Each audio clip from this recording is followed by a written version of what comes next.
Saludos a todos los amigos que siempre están esperando un nuevo capítulo de este podcast del Nuevo Diario. En esta nueva ocasión tenemos nosotros aquí a una de las personas del tren gubernamental más importantes después del presidente de la República y es, como en otros países podríamos decirle, el ministro de ministros. Hoy tenemos a Joel Santos, el ministro de la Presidencia de la República Dominicana. Como siempre, nos acompaña nuestro director, don Percio Maldonado Sánchez, nos acompaña también Julia Muñiz y tenemos también aquí a Abigail Díaz desde la redacción, periodista del Nuevo Diario, que está con nosotros para esta interesante conversación, esperando que cada uno de ustedes pueda también comentar, compartir, suscribirse a este canal y difundir esta interesante entrevista. Saludos, ministro. Bueno, un saludo a todos y para mí es un verdadero placer compartir con estos amigos esta interesante conversación que seguro tendremos sobre los temas importantes del país en estos momentos. Ministro, gracias por estar con nosotros y compartir, como usted dice, esta conversación que yo espero que sea productiva para evaluar la dinámica del gobierno. A mí me gustaría comenzar sobre los planes de vivienda del gobierno, que el gobierno arrancó muy pretencioso y aparentemente las cosas no han ido marchando tan bien, tal vez por el flujo de la crisis, lo que sea, pero me gustaría pasar balance, porque si una cosa nos dejó clara la pandemia es que la vivienda es una prioridad a uno en el país. Sí, la realidad es que el gobierno ha continuado su plan, sobre todo de atacar lo que se conoce como el segmento de la vivienda de bajo costo, que es donde pues se genera el mayor déficit habitacional que tiene el país. Aunque yo quiero hacer la salvedad que hay diferentes formas de atacar ese déficit habitacional que no necesariamente implica la construcción de vivienda y voy a abundar sobre eso. Lógicamente, ha habido un proceso de planificación, ha habido un proceso estratégico y los programas del gobierno comienzan a dar cada vez más mayores resultados. Y yo me puedo referir a tres programas que son los más importantes desde el punto de vista, vuelvo y digo, no necesariamente de viviendas. Voy a mencionar dos de vivienda y uno que no es de vivienda, para atacar el déficit habitacional real. Está el programa del MIBET, es decir, del Ministerio de la Vivienda, que se conoce como Mi Vivienda, donde el gobierno construye eh, los apartamentos en este caso. Y a un costo subsidiado, pues obviamente las personas pueden acceder a él. La idea es que este año 2023 el gobierno entregue algo más de 5,000 viviendas por este concepto. Luego está el programa que se dirige desde el Ministerio de la Presidencia, que es Familia Feliz. Familia Feliz tiene la característica que lo diferencia de Mi Vivienda, porque muchas personas a veces confunden los dos conceptos. Dice, ¿qué es Mi Vivienda y qué es Vivienda Feliz? Vivienda Feliz es lo más aproximado a una alianza público-privada desde el punto de vista de la estrategia de vivienda. ¿Y por qué es una alianza público-privada? Porque el sector privado es el promotor del proyecto. Es el que construye, es el que pone los recursos y el que, al final de cuentas, hace los contratos con los clientes. Entonces, ¿cuál es la función del gobierno en Vivienda Feliz? En Familia Feliz, perdón. Y es la primera función es que genera los subsidios que permiten abaratar los costos para los adquirientes.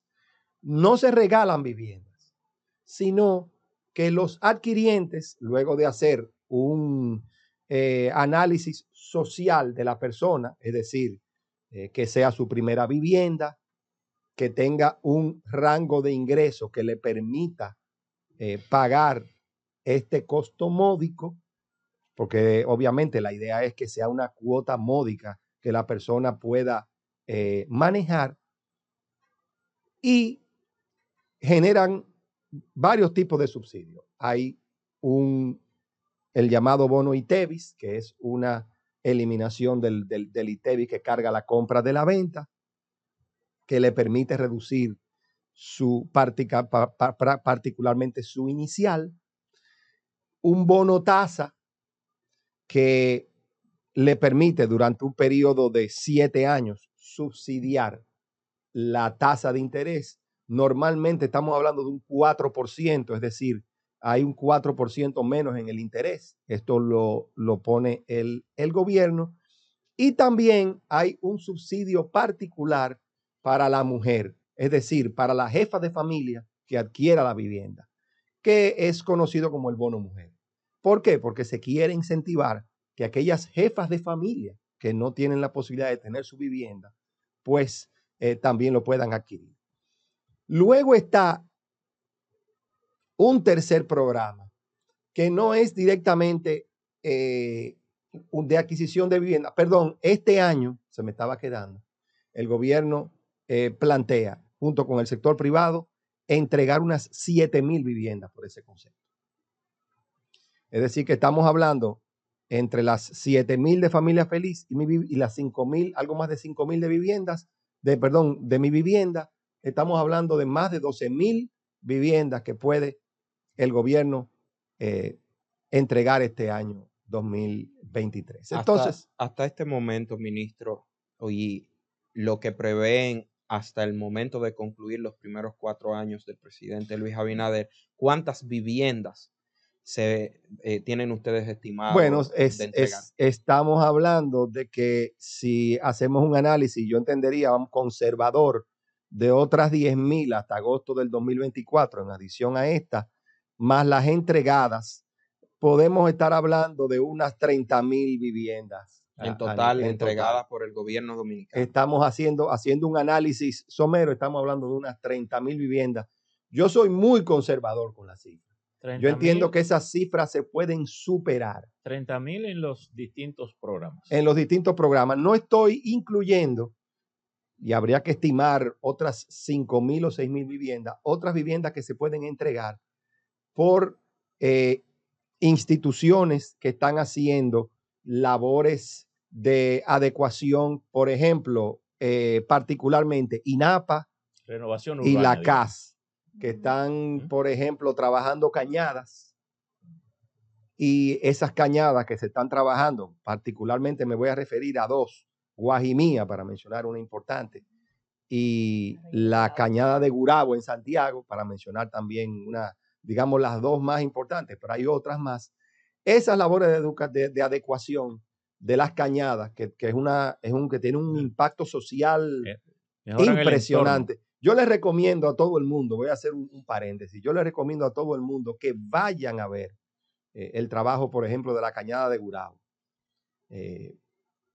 Claro, habiendo visto una foto del antes. También está Cristo Park, que es un trabajo importantísimo que está haciendo particularmente la CAS. Pero yo les recomiendo a la gente que vayan y vean esas labores sociales. Un santiaguero muy, muy conocido, no tengo su autorización de decir su nombre. La verdad que lo puso mejor de lo que yo lo podía poner. Dijo, la labor de la cañada de Gurabo es más importante aún que el monorriel. Miren que el monorriel se desarrolla en los programas del Ministerio de la Presidencia y yo estoy muy consciente del impacto que tendría el monorriel. O sea que son palabras mayores, pero tengo que reconocer que adecuar toda esa cañada que impacta el 40% del tránsito del Yaque del Norte, eso es ambientalmente para fundamental. cerrar el tema. Bueno, me faltó, perdón, el tercer programa de importancia, que son los programas de titulación. Okay. Que el gobierno ha estado trabajando, que consiste en tomar zonas donde, que normalmente estamos hablando de terrenos del Estado, y si no son terrenos del Estado, el Estado en algunas ocasiones ha adquirido terrenos del sector privado, que están ocupados por muchas personas por muchos años. Pero son personas que viven ahí, es verdad, tienen su vivienda, pero al no tener títulos propios, Estamos hablando de personas con 20, 25, 30, 35 años, hasta 40 años, viviendo ahí. Tienen sus mejoras, pero no tienen, viven en el mundo subterráneo, porque no tienen títulos, no tienen la posibilidad de adquirir un financiamiento para, por ejemplo, montar un negocio, no pueden entregar eso formalmente en herencia a sus descendientes, Además, un sinnúmero de además, problemas. viven con la incertidumbre de que lo puedan desalojar en algún momento. Correctísimo. Ahora, cuando sumamos 30,000 viviendas, ¿qué tan cerca estamos de la meta que tenía el gobierno trazada?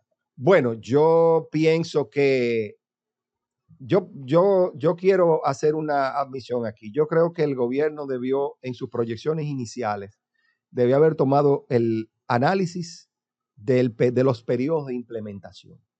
Es decir, yo perfectamente puedo decir que el gobierno anualmente, ya una vez trabajada la implementación, puede generar entre 12,000 y 15,000 viviendas perfectamente. Pero después de haber generado todos los procesos para poner en funcionamiento los programas, que en el gobierno tienen su velocidad. Y obviamente esas labores de programación prácticamente en el aspecto de vivienda tomó de 12 a 18 meses.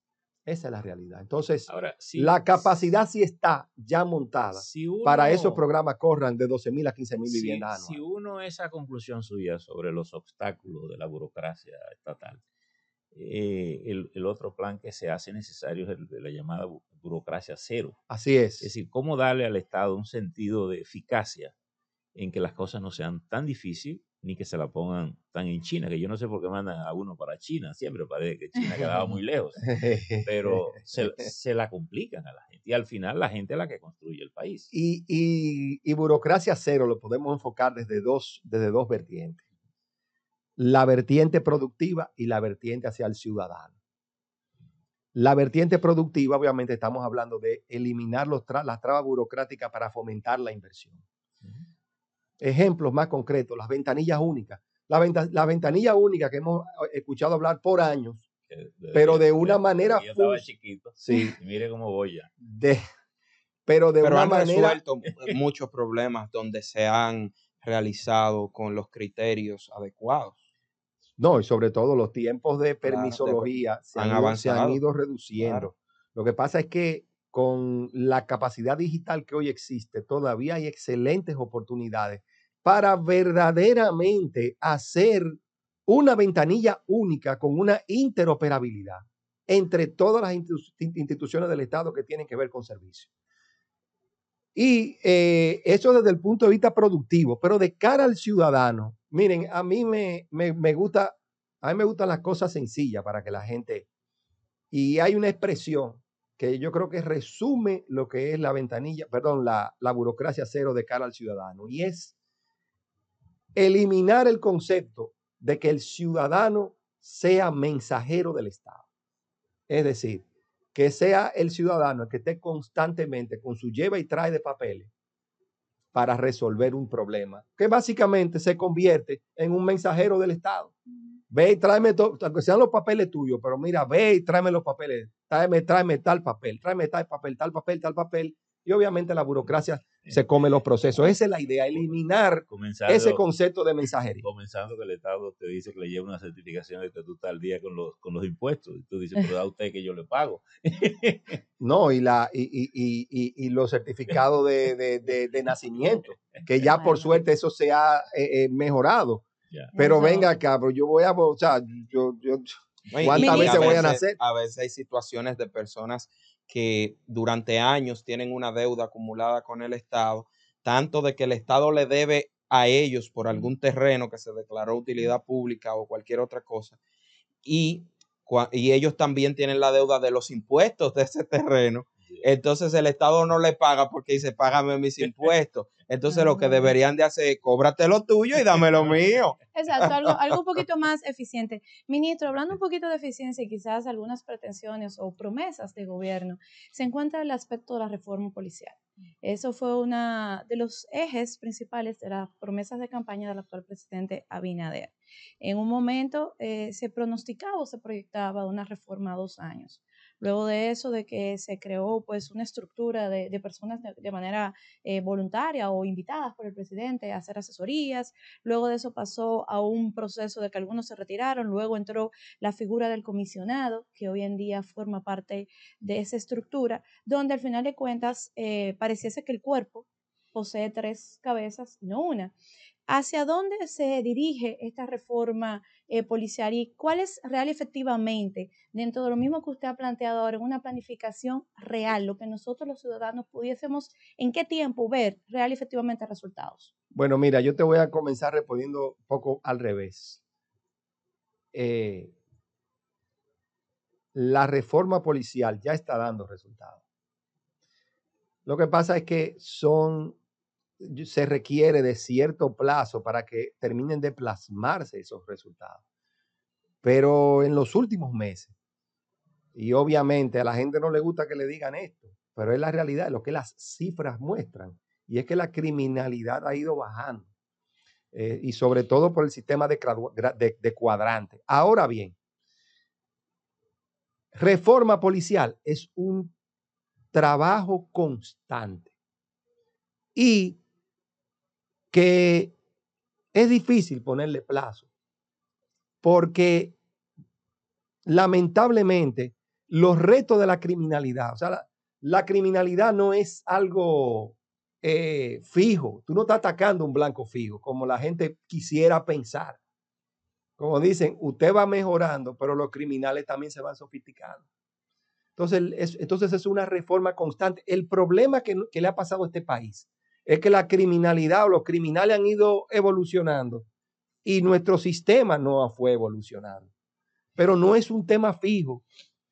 Ahora bien, ¿en qué consiste el trabajo de la reforma policial que el gobierno ha estado realizando? Lo primero que había que hacer y que se ha estado haciendo es ir dignificando ese cuerpo policial.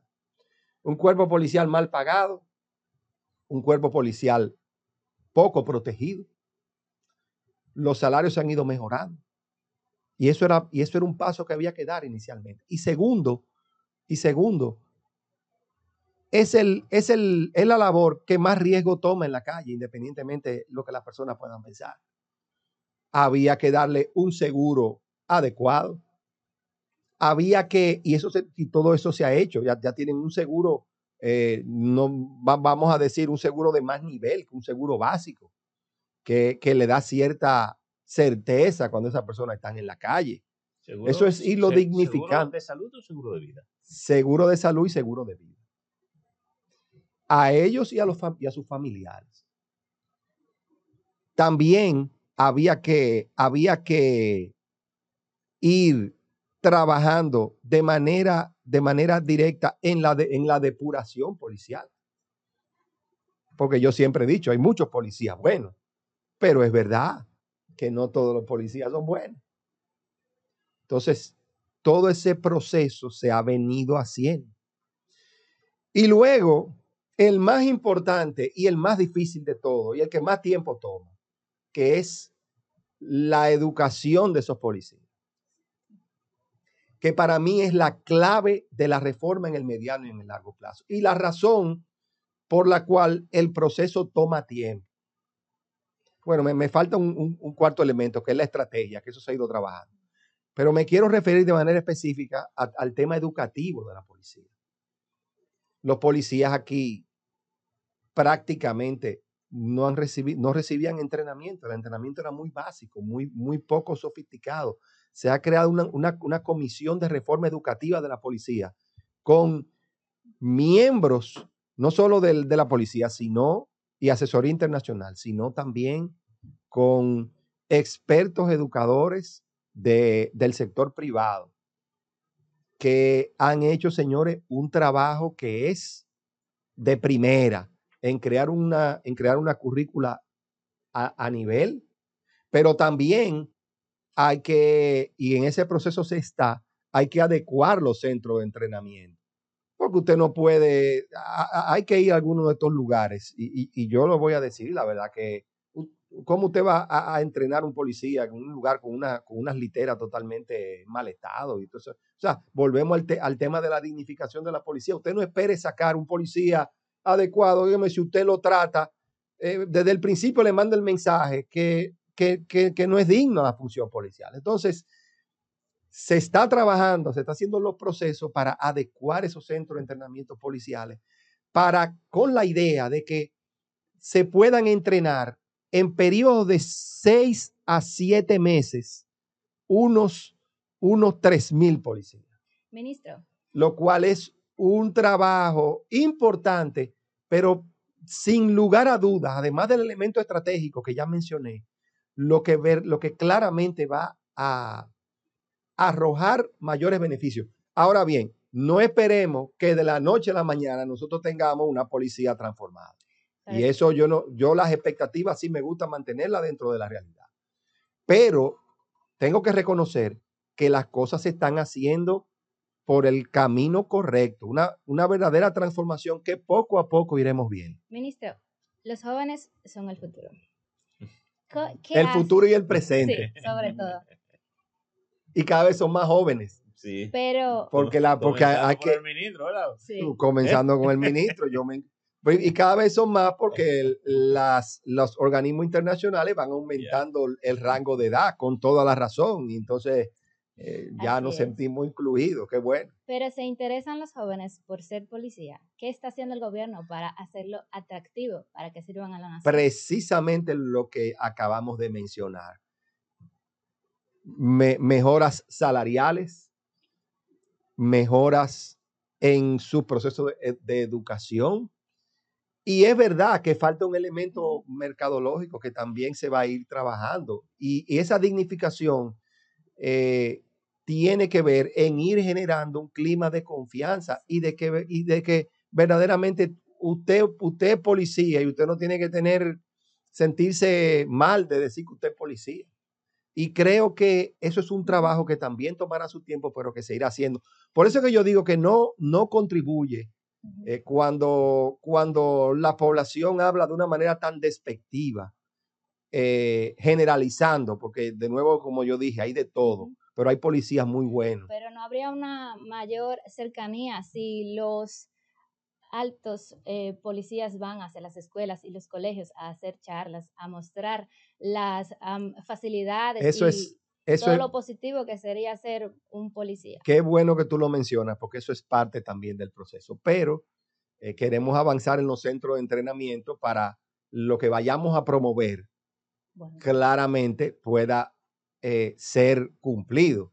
Que yo le diga a usted, mire, usted tenemos todas estas condiciones y todos estos temas y de repente yo lo llevo a un centro de entrenamiento y usted se encuentra con un lugar desbaratado, para usar una expresión, usted dice, wow, esto no fue lo que me dijeron cuando fueron al centro educativo. Ministro. Entonces hay que, no es solamente prometer, hay que cumplir al final de cuentas. Ministro, el presidente Luis Abinader dijo que quería ser recordado como un presidente transformador. En ese momento el presidente conformó 14 mesas de trabajo, la envió al CES. Esas mesas de trabajo, en una que yo participé, fue un fracaso total. ¿En cuál estaba? Yo estaba en la de política exterior y migración. Nos reunimos 3 veces a mirarnos la cara y bien, gracias. Entonces, tengo informaciones que otras de esas mesas ocurrió lo mismo. Entonces, hay 7 de esas mesas que culminaron su trabajo. Hay otras que están todavía en proceso. Son muchas reformas. Entonces, pero ha habido de todo. En esas reformas, a mí me gustaría saber también cuál va a implementar el presidente Abinader. Ya este es un año, no preelectoral, electoral, porque las primeras elecciones ya están a menos de un año, que son las municipales en febrero. Entonces, yo estoy sintiendo como que se le está cortando el tiempo para él implementar reformas que verdaderamente lo cataloguen a él como un presidente transformador. Mira, la realidad es que, como yo he mencionado, no sé, el país no se transforma en 2 días. Son procesos. Y yo sé a dónde va a llevar esta discusión, sé a dónde vamos a caer. Yo no soy periodista, pero yo sé a dónde vamos. 4 más. Yo sé a dónde vamos, A pero los está 4 bien, más. pero está bien, está bien. Esto no se transforma, no, un país no se transforma en tan poco tiempo, pero sí ha habido una voluntad importante de avanzar y hemos visto muchos avances en muchos aspectos. Lo que pasa es que, como dicen, cuando usted está dentro, muchas veces usted no se está dando cuenta de qué tan rápido las cosas se van transformando. Pero mira, yo te voy a mencionar, hemos hablado de reforma policial, fíjate en lo que vamos avanzando. En temas institucionales hemos hablado de burocracia cero, que ya se han reducido trámites en muchos temas, que también lo hablamos. Hablamos un poco de las viviendas. Estoy simplemente mencionando, hay proyectos emblemáticos de importancia que van a transformar sus zonas de impacto. Me voy a referir a Pedernales y particularmente el proyecto de Montecristi, que tienen impactos en todo lo que es la frontera y que se están haciendo inversiones que nunca, en un nivel que nunca se habían hecho en zonas que, si bien forman parte de la geografía nacional, prácticamente desde el punto de vista de inversión y desde el punto de vista de trabajo no formaban parte de lo que es la inversión. Estamos hablando también de elementos transformadores como las cañadas, que yo las he mencionado aquí. Estamos hablando de la independencia del Ministerio Público, que también pues tiene su impacto trascendental en lo que es la forma de hacer las cosas. En resumen, son muchos temas que este gobierno está realizando que, desde mi punto de vista, no tienen vuelta atrás, no tienen forma de que haya contrarreforma que lo vaya vamos a decir, a tirar hacia atrás. De esas reformas hay 2 muy importantes. Sí. Una reforma constitucional, que desde el gobierno en ocasiones se habló de que eso iba, y también lo que tiene que ver con los impuestos, que es una reforma fiscal. ¿En qué está eso? Ambas se ha asegurado desde el gobierno que van. Entonces, bueno, vamos a dividirlo eso en 2. La constitucional es un tema que ustedes saben cómo son las discusiones políticas aquí, señores. No son simples. Y sí ha habido la voluntad del presidente que se haga. Ahora bien, tengo que reconocer que tengo que reconocer que el tiempo se ha ido acortando. O sea, la situación, esto tiene que ser definitivamente consensuado. Y la cercanía de las elecciones, pues estoy muy claro de que pudieran imposibilitar de que esto se haga antes de las elecciones. Sin embargo, se ha avanzado lo suficiente para que el país lo pueda tener más adelante. Y el tema fiscal, ese sí tiene una justificación, y ha sido la pandemia. El país no podía abocarse en una reforma fiscal en medio de una pandemia. Y hubiese sido una decisión errada el haberse metido en una reforma de tanto impacto desde muchos puntos de vista, y sobre todo que requiere, y esto es muy importante, una reforma fiscal requiere de cierto nivel de estabilidad para que se haga como se tiene que hacer, para no caer en una pura reforma tributaria, que es muy diferente a una reforma fiscal. Una reforma fiscal se hace de manera particular para que haya una orientación hacia el desarrollo. No es simplemente subir impuestos para recaudar más recursos, que claro, la mayor recaudación siempre es uno de los objetivos, porque este país, hay que reconocerlo, necesita mejorar su presión tributaria. Pero ese no es el único objetivo de una reforma fiscal. Una reforma fiscal tiene que estar orientada al desarrollo, tiene que estar orientada, ahorita lo mencionamos también, a reducir o eliminar impuestos que no tengan, de baja recaudación, que no tengan que lo que hagan es incrementar los trámites. Entonces, tiene que ser trabajada en, vamos a decir, fuera de un ambiente electoral caldeado y claramente fuera de una situación de crisis como fueron la pandemia. Pero parecería que el gobierno en muchos de estos temas necesitaría tener unidades de pensadores, gente que elabore proyectos, porque el tema fiscal, que normalmente los gobiernos lo hacen como parche, ¿verdad? Para salir de situaciones, y cuando se habla de profundizar más las cosas, a los gobiernos no les gusta que se metan cómo gastan el dinero. Y una reforma profunda en la orientación que usted la plantea implica también en revisar la calidad de la inversión pública, las prioridades. Y yo no veo que el gobierno tenga unidades que los ayude a buscarse a soluciones profundas, duraderas, y que tal vez sería cómo se lograría alcanzar lo que Jaime referías ahora de convertir al presidente en un presidente transformador. Desde el punto de vista del gasto. Está el tema de las reformas institucionales, está el tema de la reforma policial, está el tema de la reforma de la Constitución, el asunto fiscal, pero también está el recurso medio ambiente.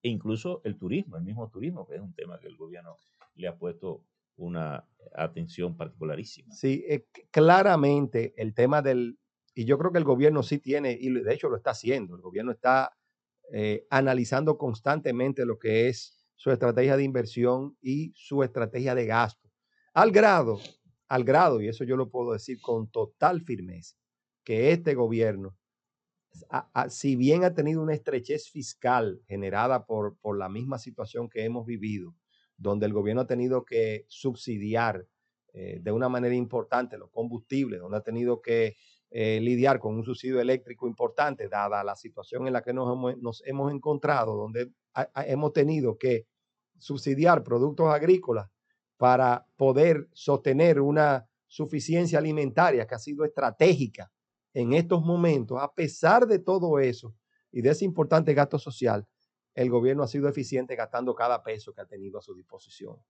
Y la realidad es que muchas de las obras que se están desarrollando, como el mismo presidente se ha referido, se ha hecho para utilizar la palabra, se han estrechado los chelitos para que esa inversión sea eficiente. Y solo así el gobierno ha podido hacer muchas más cosas de las que tenía planificada, porque aquí se comparan cifras, pero cuando nos vamos a las cantidades de obras que aquí se están realizando con las mismas cantidades de recursos, pues la realidad es que el gobierno ha sido mucho más eficiente en ese sentido. Hay obras que usted ha mencionado, algunas ha mencionado, como el monorriel de Santiago. Hay que mencionar también la extensión del metro hacia Los Alcarrizos. La línea 12. La línea 12, como le llaman. La conclusión de la autopista Duarte, desde Santo Domingo hasta Navarrete. Que en muchos años se le ha invertido muy poco dinero. Y las 3 circunvalaciones que están en proceso, una ya terminada como la de Asua, quedaría pendiente la de Baní y la de San Francisco. ¿Para cuándo van a estar? Misma de Navarrete también. Bueno, ya tengo entendido que ya Navarrete terminó, según lo que me dijo el ministro de Obras Públicas. Está bastante avanzado. Y bueno, habría que pensar en la carretera del Santiago Puerto Plata, que es la del Ámbar. Pero ya ese es un proyecto, parece, de alianza público-privada, que no sé cómo se ve. Pero que está a punto de lanzarse. Que están en proceso de ejecución. ¿Para cuándo el gobierno le está? Bueno, y habría que mencionar a Monte Grande, la presa Monte Grande, que el presidente ha dicho que para el mes de julio. Bien, vamos a ver si puedo ir dando algunas fechas de todas estas obras. Vamos a comenzar con Monte Grande. Monte Grande termina este año. En julio ya la obra... Parece que muchas de las obras pasan por donde usted dice que lo queremos llevar. Bueno, algunas sí, otras no. Monte Grande termina este año. La circunvalación de Baní termina este año también. La adecuación de la Duarte, pues obviamente sí es una obra que traspasa este año, porque es un trabajo en la cual a la autopista Duarte se le ha hecho muy poco, siendo la principal arteria a nivel de comunicación del país.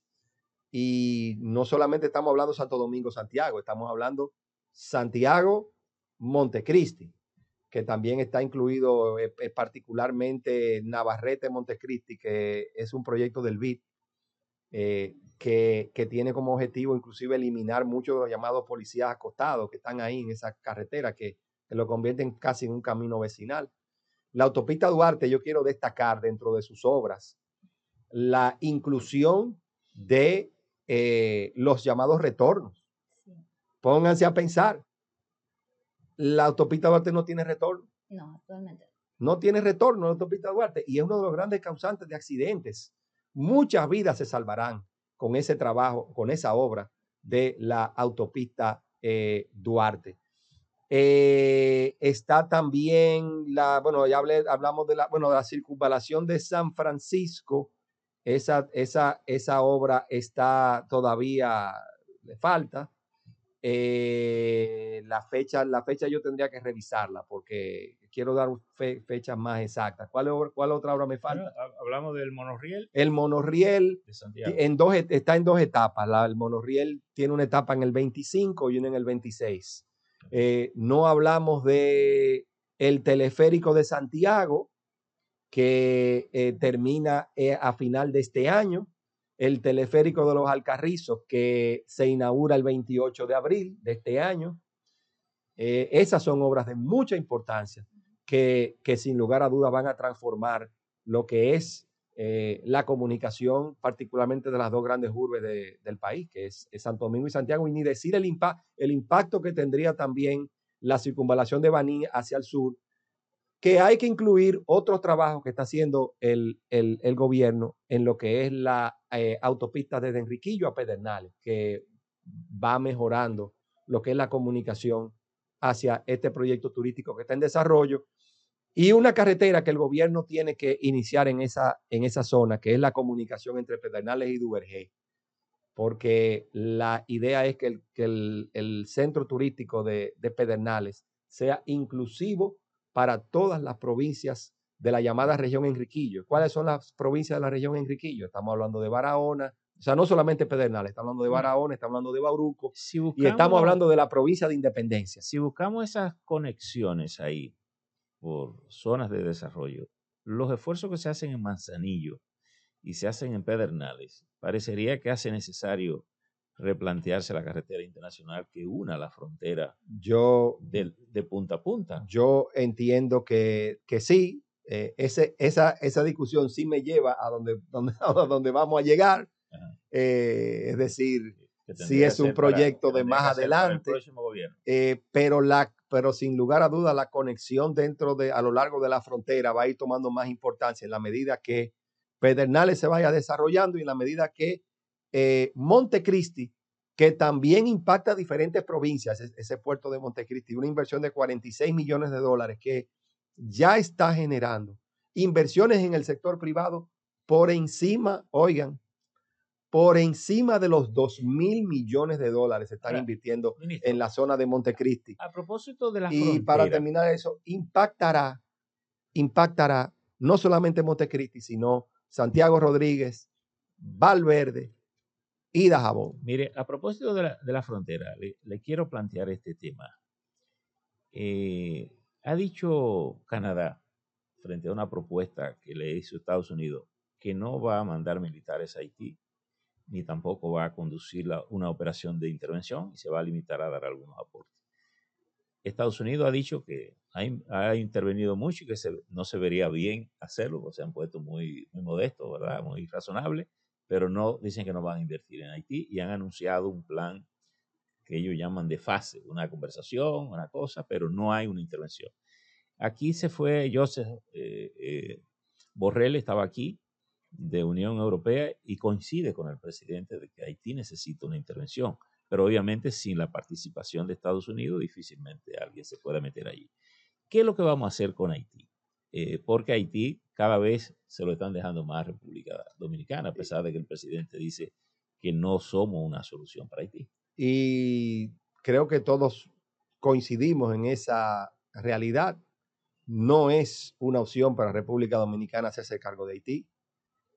El gasto en salud, el 16% del gasto en salud ya se nos está yendo Pero ya lo tenemos encima desde hace mucho. Es correcto. Y eso es para lo que dicen que nosotros no somos solidarios con Haití, porque este país sí lo es. Lo que pasa es que con toda la estrechez económica que el país tiene que resolver la situación de sus propios ciudadanos, pues claramente nosotros no podemos aguantar ni podemos soportar. Y por eso es la presión del presidente Abinader constante en todos los foros de que la comunidad internacional tiene que actuar rápidamente para solucionar ese problema, dado el hecho de que el país, Haití me refiero, está cayendo en manos de las bandas. Esas bandas prácticamente están tomando el control de Haití de manera concreta o de manera específica, mucho más en el sur, que es donde está la capital de Puerto Príncipe. Bueno, habría que llegar a la conclusión que en Haití lo único que funciona son las bandas. Lo cual es una aseveración delicada y sí tienen control de gran parte del territorio, lo cual dificulta la capacidad de movimiento del gobierno de esta nación. Y el planteamiento dominicano, que debo decirle que tiene mucha información sobre lo que sucede en Haití. Y debo decir algo, Haití es importante para nosotros, no solo desde el punto de vista de que su estabilidad es importante, sino que es uno de nuestros principales socios comerciales. La caída del aparato productivo haitiano le ha generado una presión en demanda de productos a la República Dominicana que no estaba preparada del todo para manejar esa presión. Entonces, también en una situación particular de suficiencia alimentaria para la República Dominicana, no ha venido esta presión, que alguien diría, bueno, pero qué bien que crezca la demanda para nosotros exportar más. Eso está muy bien si tu capacidad productiva está lista para hacerlo. Si tu capacidad productiva no está todavía presta para poder atender ese incremento, esa demanda importante, viene la presión a nivel de precios, que es lo que nosotros hemos tratado de combatir, porque hemos estado en una batalla con la inflación que vamos ganando, pero sin lugar a dudas se nos coloca una presión adicional, al grado de que hemos tenido que tomar medidas.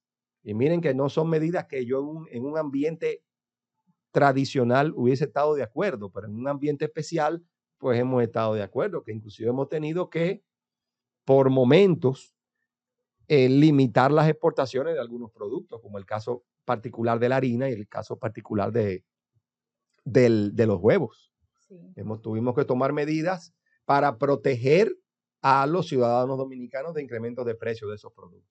Hay quienes temen que el tema de la inflación posiblemente sea uno de los temas más serios que el gobierno tenga para enfrentar el tema de la reelección, que es donde usted dijo que lo queríamos llevar. Y que el presidente ha dicho que en mayo va a decir si acepta. Bueno, sí, yo creo que la inflación es un tema importante para la República Dominicana.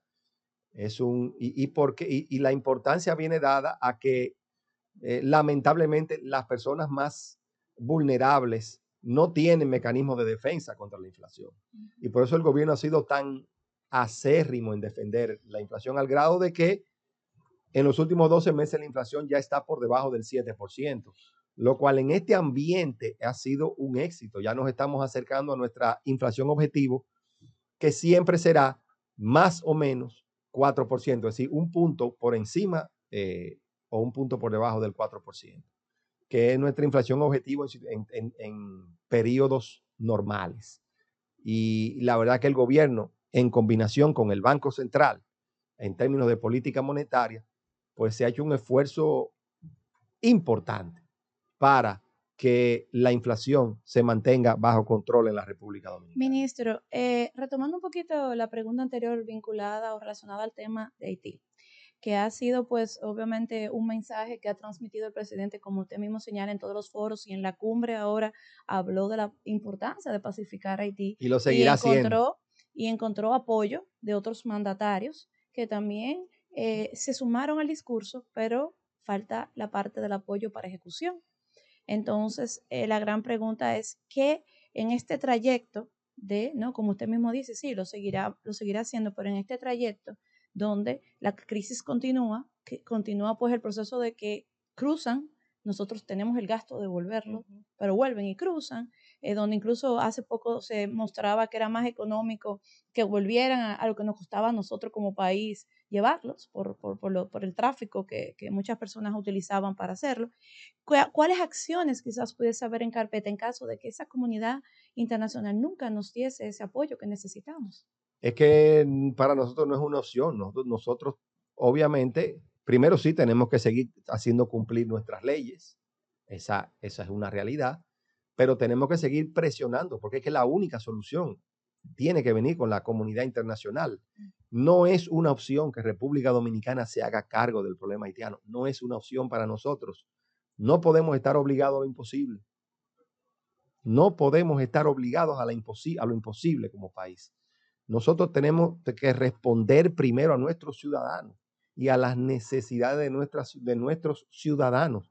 Siempre estaremos prestos a colaborar con el gobierno haitiano en todo el sentido de la palabra y evitar el sufrimiento lo más posible de la población haitiana, pero no podemos hacernos cargo de la población haitiana. Es una responsabilidad conjunta de la comunidad internacional enfrentar este problema.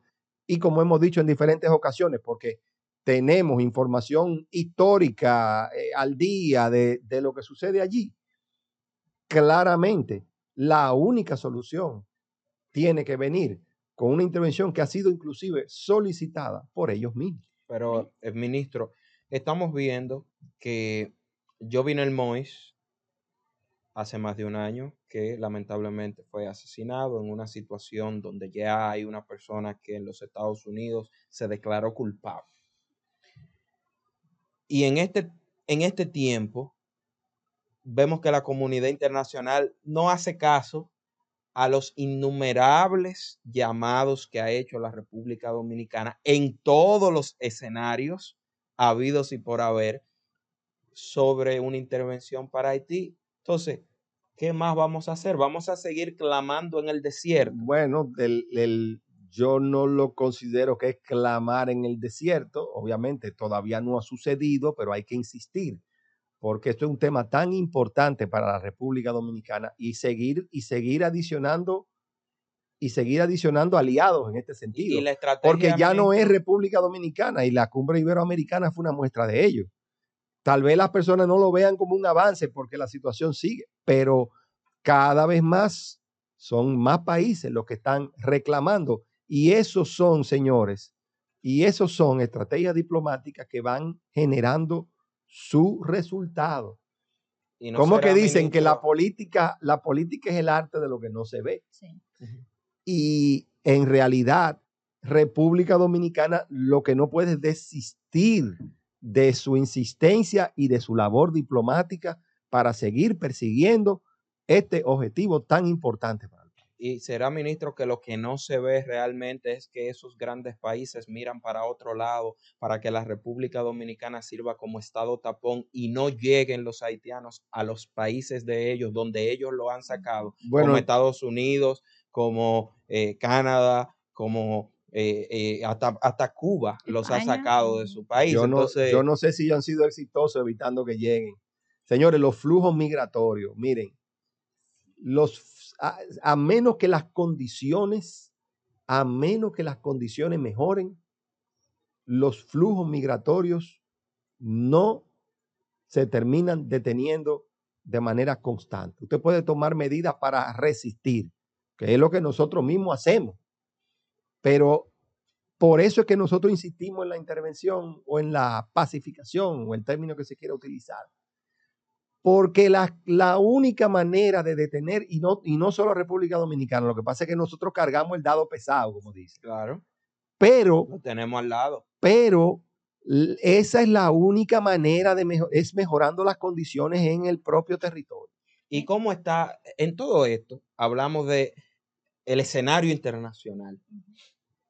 Pero ¿cuál es, que no ha favorecido. cuál es, cuál es la opinión de quienes uno cree que tiene el control de Haití fuera de las bandas? ¿Qué dicen? No, Henry, ¿qué dice Ariel Henry? ¿Qué ellos, dicen los demás ellos han frente a solicitado, esta situación? ellos han solicitado colaboración por momentos, lo han hecho, porque obviamente ellos mismos saben de la situación y lo difícil que es mantener el status quo, mientras las bandas pueden ir ganando terreno. Pueden haber periodos, como digo yo, españo-bobísticos, en el sentido de que se detengan los procesos y haya una especie de entente, o detente, pero la realidad es que las bandas continuarán permeando el territorio haitiano si nosotros no logramos conseguir el apoyo internacional para que, y tarde o temprano, oigan bien,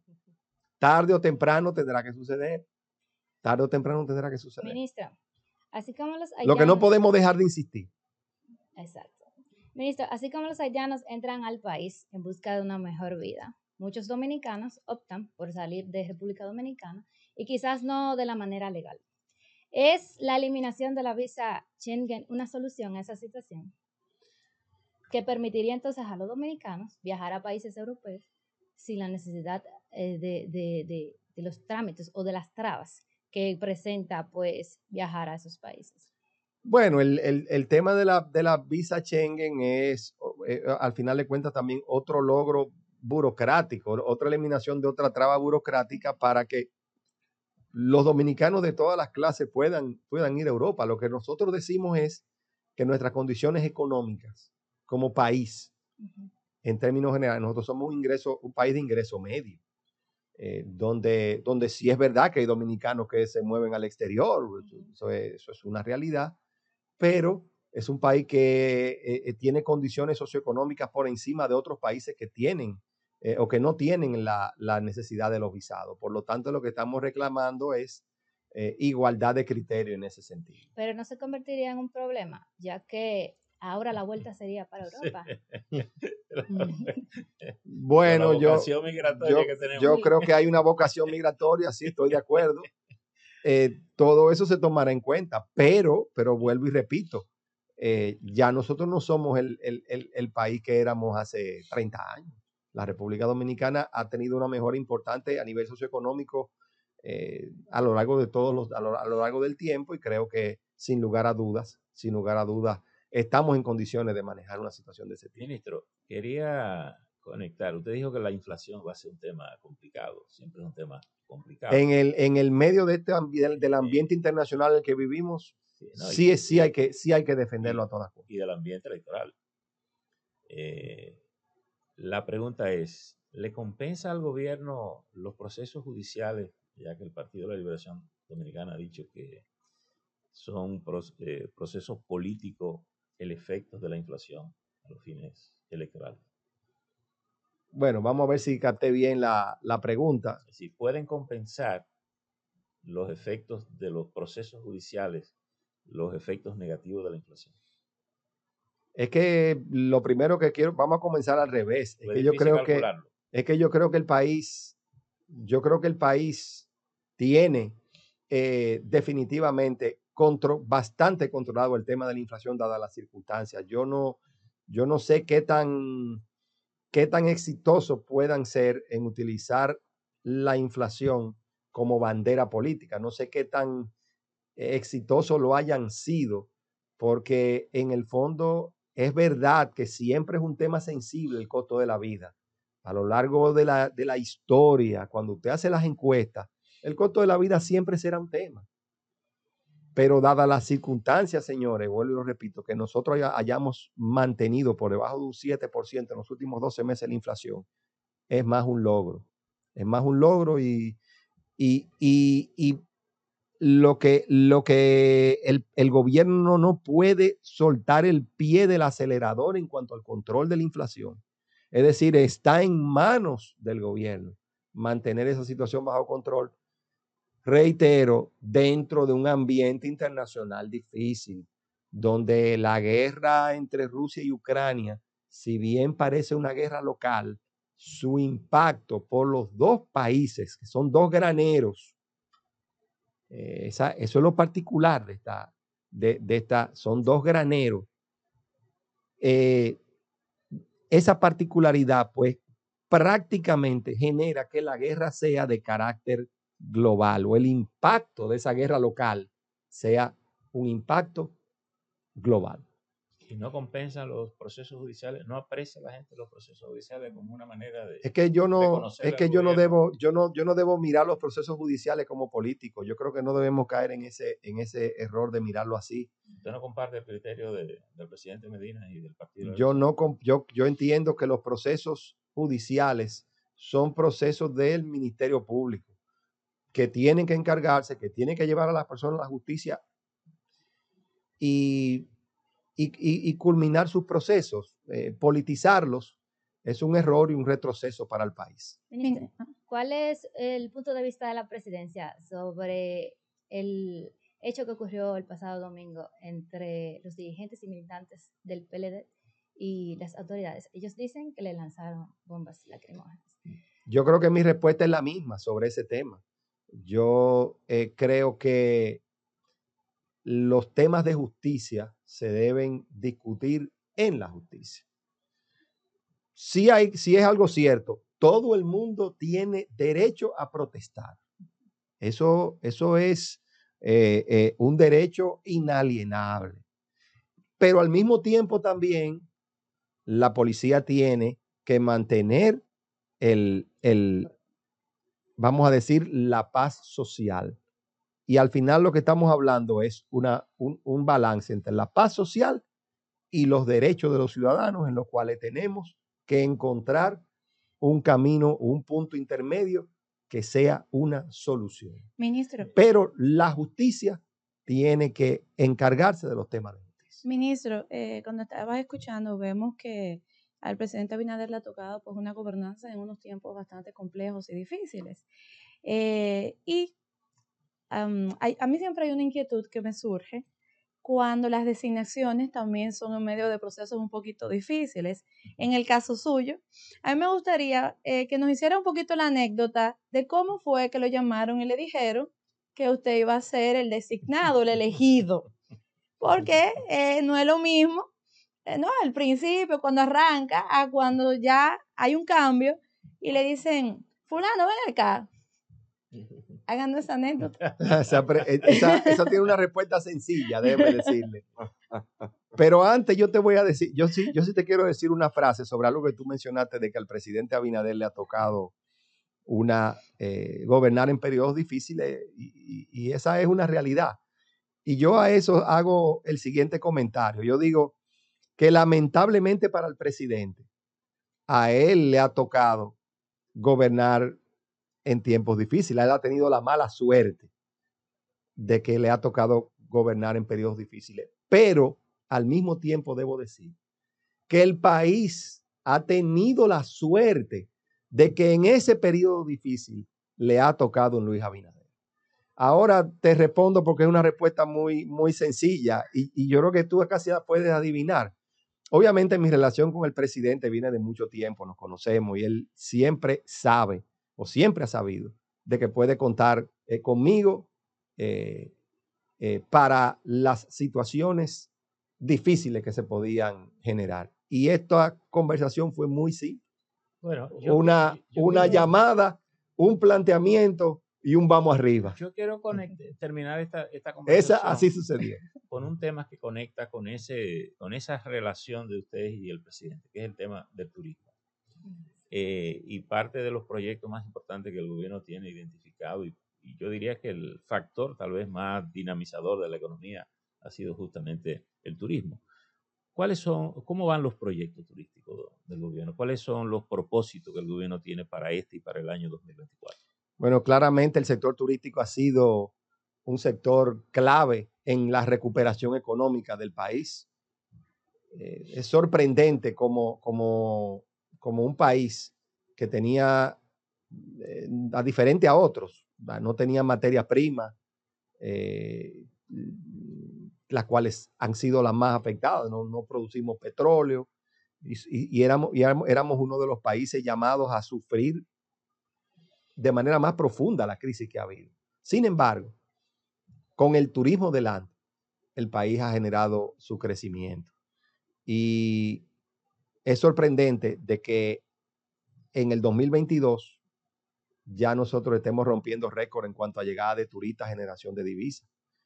Estamos hablando de 7,5 millones de turistas más 1.3 millones de visitantes por la vía marítima, además de 8,5 billones de dólares de generación de divisas. Esto fue una labor conjunta del gabinete de turismo combinado con el gabinete de salud, que enfrentó la crisis de manera importante. El reto hacia el futuro es que el sector turístico dominicano continúe su proceso de diversificación.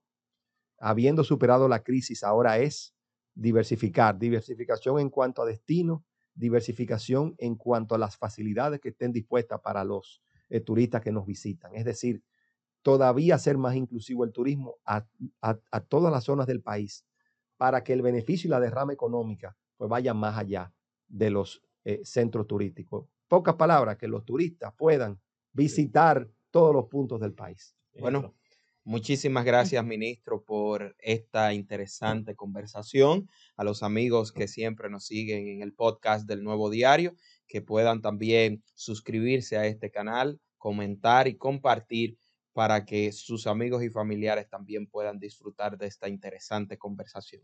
Hasta un próximo encuentro del podcast del Nuevo Diario.